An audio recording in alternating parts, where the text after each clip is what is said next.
Hi friends. ఈ ఆకుని కొండపిండాకు లేకపోతే తెలగపిండాకు అని కూడా పిలుస్తూ ఉంటారండి. ఈ ఆకు వల్ల ఉపయోగాలు ఏంటన్నది మనం ఈ వీడియోలో తెలుసుకుందామండి. కిడ్నీలో గానీ, మూత్రనాళాల్లో గానీ రాళ్ళు ఏర్పడి కొంతమందికి అనేక ఇబ్బందులు ఎదుర్కొంటూ ఉంటారు. చాలామంది డబ్బులు ఖర్చు పెట్టి ఆసుపత్రుల చుట్టూ తిరిగినా కూడా కొంతమందికి నయం అవ్వదు. చిన్న రాళ్ళైతే మందులతో నయమైపోతుందండి. పెద్ద రాళ్ళైతే ఆపరేషన్ చేయించుకోవాల్సిన అవసరం వస్తుందనమాట. సో, అందుకనే మనకి ఆయుర్వేదంలో ఈ పిండాకు వాడొచ్చని చెప్తూ ఉంటారు.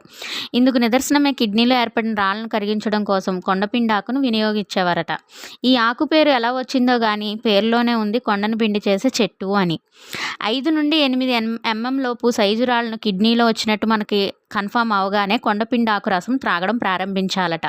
ఉదయం పూట పరగడుపున కొంత పిండాకును తీసుకుని దంచుకుని లేదా మిక్సీలో టీ కప్పు రసం తయారు చేసుకుని అందులో టీ స్పూన్ జీలకర్ర, పటికి బెల్లం పొడిగా తయారు చేసుకుని 5 నుంచి 15 రోజుల పాటు తీసుకోవడం వల్ల రాళ్ళు అనేవి కరిగిపోవడం జరుగుతుంది.